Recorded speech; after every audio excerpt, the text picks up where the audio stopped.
Hey folks, welcome to Maverick Gun Works. Today I'm going to show you a firing pin project. How about that? From a for an old revolver. This is a Rast Gasser revolver, 8mm, holds 8 rounds in the cylinder. And I worked on this gun a couple years ago, doing some repairs on it. I just want to show you a quick some of the features of it, I guess, how it works. It's a lot different than what the modern stuff is today.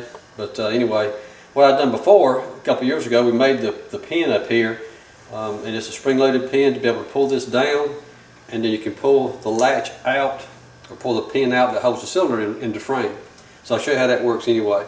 And then for the ejection rod on this gun, we open a little panel on the side here. There's your gate, as it is, loading gate. You pull a lever down around and push it back, and there is your ejection rod.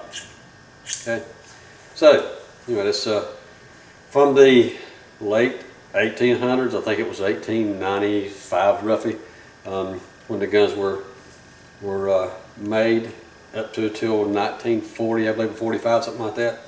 So without digging into the serial number history of it, the gun's roughly 100 years old, give or take a little bit. All right. So anyways, what we had today is the problem with the firing pin. I want to show you the way it came in here. I've got, this is my old firing pin. I hope you can see it maybe in my little my yellow backstop for the camera benefit. Our old firing pin here, and here is the one that we created. Right? You can see the tip of it was broken off on the old one, and it's been mushroomed. It's beat up pretty bad. So what I did was I did a lot of measuring with my calipers, with some different drill rods, different drill bits, measuring what needed to be clearance-wise, how much distance I need, how much length on the tip of the firing pin, and I came up with this drawing right here. So this is pretty much my rough sketch of what it was supposed to look like. Okay, and after doing that, spending a couple of hours on the lathe and doing some fine tuning on it, we were able to come up with what I think is going to be a good working prototype of a firing pin to replace for our 100-year-old revolver here.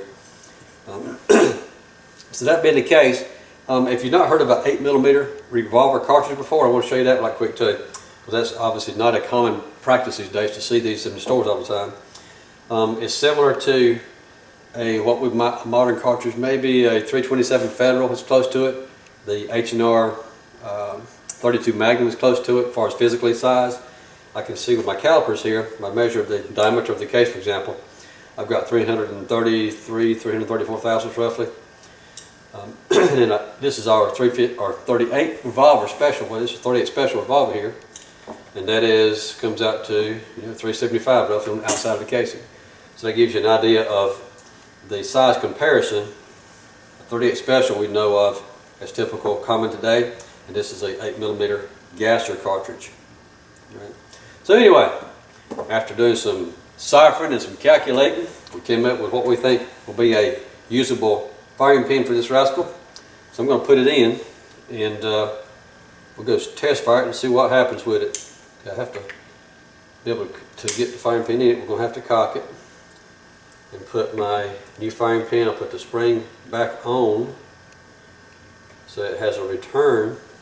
So when after you fire it, the spring pushes the firing pin out of the way so your cylinder can rotate, We'll cap that down. Put a cap on here. And see if I get this started now. Good. Hold my mouth just right. A little bit of, bite your tongue. Hope you got your screwdriver in line, kind of thing. And by golly, it wants to be aggravating. Okay. What am I doing wrong here? Skip my. There it goes. Just didn't want to quite start exactly like I wanted to, but we've got it in there now. Okay. And now snug this cap down. So we'll have our firing pin trapped in the frame of the revolver. And right, there we go. Now we can see that it does bounce back from being fired. Okay, there we go. All right, now we're going to put a couple rounds in this. We'll go out and test fire, make sure it does what it's supposed to do. And in test firing, I want to make sure that my dimple in the cartridge is deep as it should be. What I've done is, after calculating the distance of, or thickness rather, of the head of the cartridge on top of the cylinder, and then the gap between the cylinder and the face of the frame, add all those together and come up with the length I needed for my firing pin to stick out on the very end of it, to give me a good solid 50 thousandths or so depression on the primer. Alright, so we're going to go test this thing and see what we come up with, make sure it works. Alright, hang on, we'll be right back. Alright, here we go. We'll give us a shot into our bullet trap. 1, 2, alrighty, couple shots.